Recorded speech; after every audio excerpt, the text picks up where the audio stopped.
Good morning, children. We are going to study chapter number 3, Table Manners of Unit 2 from Arrow Panorama textbook of grade 7. Before I start with the chapter, let us talk about good manners. Good manners are very essential in life as they help us to behave well in society. Good manners help us to win hearts of people in public places. This helps one to create a unique personality due to good manners. Let us listen to a story. The title of the story is Be Polite. Harry was an angry little fellow. He was often rude with people around him. Harry was impolite with people. His parents and teachers often lectured him about using words like thank you, sorry, and please. However, nothing they said or did affected him. Whenever he wanted something, he would simply snatch it or throw a fit to get what he wanted. One day, Harry was playing in his outhouse with his cat. An old woman was passing by his house. She requested Harry to give her directions to a particular house. Can't you see, old woman? Scorned Harry. I'm playing here. Don't disturb me. Hearing this, the old woman turned red with rage. She cursed Harry. From now on, whatever rude word you utter would leave an ugly scar on your face. Go away, shouted Harry, and continued playing with his cat. Suddenly, the cat scratched his forehead, giving him his first scar. Now, it so happened that couple of boys were playing outside. Their ball fell into Harry's outhouse, and they came to get it. Look, here comes the blind squad, laughed Harry. If you boys can't keep your ball in control, why do you play? Hearing this, two of the boys climbed the outhouse. They punched Harry in the face and left with their ball. Harry had another scar on his face. Unable to take it, Harry went inside. When his mom saw him, she asked what had happened. Harry shouted, What do you care? Go, do your kitchen work. Saying this, Harry rushed to the bathroom to wash his face. This time, he hit his nose. At night, while the entire family was having dinner, Harry asked his little brother, Hey retarded, give me that fork. Little Tom placed the fork near Harry's hand. But the moment Harry ate with it, he cut his lips. Look, what have you done? Said Harry angrily and rushed towards his room. As he was in a hurry, he slipped from the stairs and hurt his eye. Harry was both angry and in pain. He didn't like himself when he saw his face in the mirror. He started thinking about the whole thing. He realized that every time he said something rude, it hurt him. His father came to him. Harry said, Please, Dad, leave me alone. He himself felt tired of being rude. Surprisingly, the moment he uttered the word please, the scar on his forehead disappeared. Harry realized what was to be done next. The next morning was a new beginning of a new life for Harry. He talked politely with everyone. With each polite word, his scars disappeared. In the evening, Harry saw the same old woman. He rushed to her and said, Thank you, madam. The old lady smiled and said, I hope you won't forget this lesson ever. So, children, let us begin the chapter. There are 1,000 little points to be observed in your conduct at the table, which are distinctive marks of a well bred person.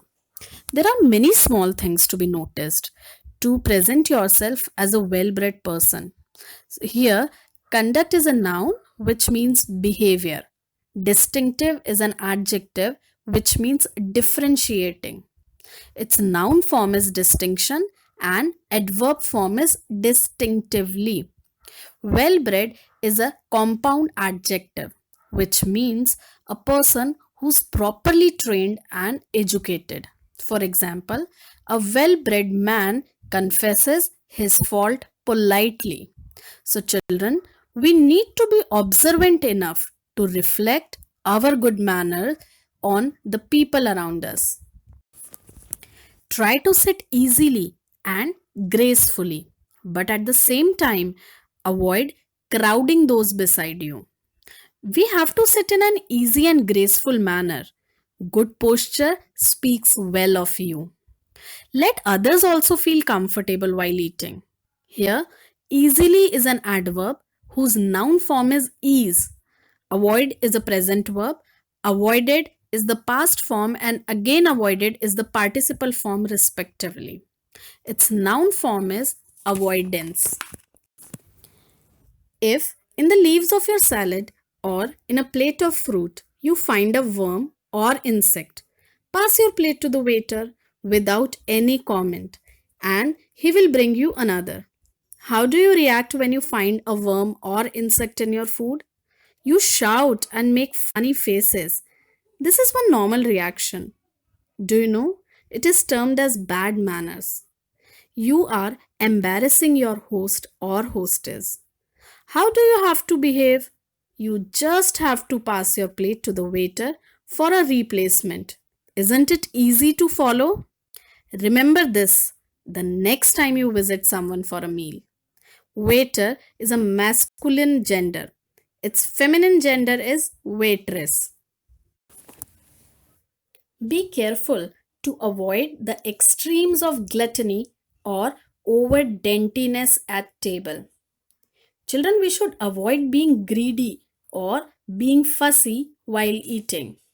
We should always behave in an appropriate manner. The antonym of careful is careless. Here, full is used as a suffix. Some more examples of suffix full are graceful, handful, cheerful, etc. To eat enormously is disgusting. But if you eat too sparingly, your host may think that you despise his fare. It is very disgusting or very unpleasant to eat extremely or enormously. On the other hand, it is inappropriate to eat very less. Eating less will give your host an impression that you did not like his food.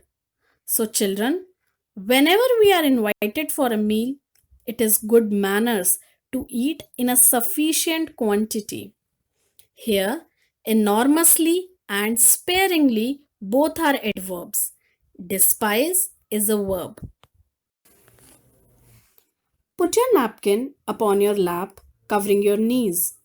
Children, whenever you sit, before you begin your meal, put your napkin upon your lap. This will save your clothes from being soiled. Sit neither too near nor too far from the table. You should always sit at a moderate distance from the table. Neither too near nor too far. Here, neither nor are correlative conjunctions pair. An example of neither nor conjunction is he neither likes to play cricket nor badminton. Never tip your chair or lounge back in it during dinner. You should sit in a good posture. Never play with the chair. You might fall down and create a chaos for the host. Here, lounge is used as a verb which means to sit in a haphazard way. The meaning of lounge as a noun is a comfortable place to sit and relax. She sat on the lounge. Here, lounge is used as a noun. She was lounging on the sofa. Here, lounge is used as a past continuous verb. In changing your plate or passing it during dinner, remove your knife and fork so that the plate alone may be taken. When you want a replacement of your plate, you just have to keep your knife and fork aside. This is a sign for the waiter to replace your plate with a new one. But after you have finished your dinner, cross the knife and fork on the plate that the servant may take all away before bringing you clean ones for dessert. Children, keeping your knife and fork in a cross manner is a signal for the waiter that you have finished dinner. He will take away your plate and bring you dessert. Dessert is the sweet dish served at the end of a meal. Desert and desert are homophones.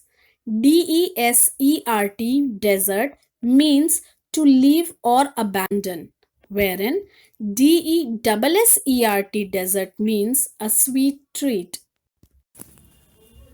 So, children, this was the first part of our chapter. Now we know for sure certain manners that to be followed at the dinner table. As Indians, we treat our guest with the belief of Atithi Devo Bhava, which means guest is God. The guest, when treated so affectionately, should also reciprocate the love of the host. So, always be punctual. Don't use mobile phones at the dinner table. Avoid watching TV and give respect to all present at the table. Thank you.